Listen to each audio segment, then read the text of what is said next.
घर किसी को उठा ले जाते बिना बताए। तो राजा ने दोस्ती कर ली यमराज से, दोस्ती, और ये कहा कि भैया मुझे जब लेने आओ तो कम से कम 15 दिन पहले मुझे सूचना पहुंचा देना। दोस्ती पक्की हो गई, वादा भी कर दिया। यमराज ने कहा ठीक है, मैं सूचना पहुंचा दूंगा तुम्हारे पास। अब राजा निश्चिंत होकर के राज्य करने लगा। चौथापन आया, बुढ़ापा आ गया, शरीर शिथिल हो गया, काम नहीं कर रहा है, अब तो चला फिरा भी नहीं जाता, चला फिरा भी नहीं जाता है। तो चारपाई पे लेटा हुआ राजा इंतजार कर रहा है कि यमराज का अभी संदेश नहीं आया। अचानक यमराज आ गए लेने के लिए, कहने लगे चलो राजा हम तुम्हें लेने आए हैं। राजा कहने लगा हमारे साथ में धोखाधड़ी कर रहे हो तो? यमराज कहने लगे नहीं, हम तो वफादार मित्र हैं तुम्हारे। राजा ने कहा वफादार नहीं हो, तुमने धोखा दिया है। यमराज बोले कैसे धोखा दिया है? राजा ने कहा हमारी तुम्हारी शर्त क्या हुई थी? अगर तुम्हारे पास 15 दिन पहले का समय नहीं था तो 10 दिन पहले चिट्ठी भेज देते, 5 दिन पहले भेज देते, तब भी मैं तैयार हो जाता। यमराज कहने लगे राजन तुम 10 दिन 15 दिन की बात कर रहे हो, मैं तो 20 साल पहले से चिट्ठियां भेजना शुरू कर देता हूं। तुम तो राजा हो, मैं भिखारियों के पास भी भेजता हूँ, अमीरों के पास भी, गरीबों के पास भी भेजता हूँ चिट्ठियां, लेकिन लोग पढ़ते नहीं है मेरी भेजी हुई चिट्ठी, सब कूड़ेदान में डाल देते हैं। राजा कहने लगा वो कैसे?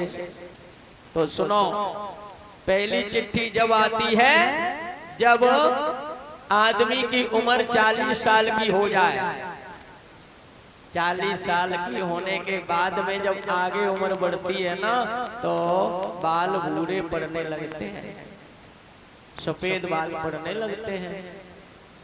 तो सफेद बाल पड़ने लगे, समझ लो पहली चिट्ठी आ गई। अब हम और आप करते क्या हैं? उस चिट्ठी को कूड़ेदान में कैसे डाल देते, अनदेखा कैसे करते हैं चिट्ठी को। बाजार जाते हैं और क्या लाते हैं? डाई लाते हैं ना। हाँ, जब हम छोटे थे तो एक एडवर्टाइज आता था, बहुत अच्छा लगता था, मुझे आज भी याद है। एक आदमी जो है सफेद बाल काट रहा होता है, शीशा के सामने खड़ा होकर के देख देख के काट रहा होता है। उसी समय पर क्या होता है, एक गड़गड़ाहट की आवाज होती है और अवतार होता है किसका? हेयर डाई का अवतार हो रहा है। आकाशवाणी भी हुई, यूं एक एक सफेद बाल मत काटिए, गोदी की डाई लगाइए, सभी बाल काले बनाइए। गए, हेयर डाई लगाई, काले बाल बना लिए, पहली चिट्ठी गई कूड़ेदान में। यमराज कहने लगे फिर मैं दूसरी चिट्ठी भेजता हूँ, कौन सी पता है? बहुत दूर का दिखाई दिया करता था, अब धीरे धीरे धीरे धीरे धीरे धीरे लाइन 10 चुप हो गई, अब नहीं दिखाई देता। परिवार वालों ने कहा चलो ऐसा करते हैं पिताजी, चश्मा टेस्ट कराते हैं। चश्मा टेस्ट कराया, दूसरी चिट्ठी भी कैंसिल। अब भगवान कहने लगे मैं तीसरी चिट्ठी भेजता हूं। उसके बाद तीसरी चिट्ठी कौन सी आती है? जब बात करते थे तो ऐसा लगता था जैसे कोलगेट का प्रचार कर रहे हैं। सब निकल पड़े, सब निकल पड़े, मुंह हो गया पोपला। तब परिवार वालों ने क्या किया, रेडीमेड ले आए और रेडीमेड दांत लगवा लिए। चौथी चिट्ठी भी गायब कर दी। तब भगवान कहने लगे मैं फिर आखिरी चिट्ठी भेजता हूँ, कौन सी? शरीर में वाइब्रेशन हो जाता है। अब बताओ इसका कोई इलाज है?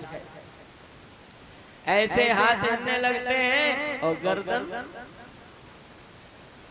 ऐसे हिलती है। किसकी? जो पुरुष होते हैं ना, पुरुष होते हैं उनकी ऐसे हिलती है, और महिलाएं होती हैं वो बुढ़ापे पे ऐसे करती हैं।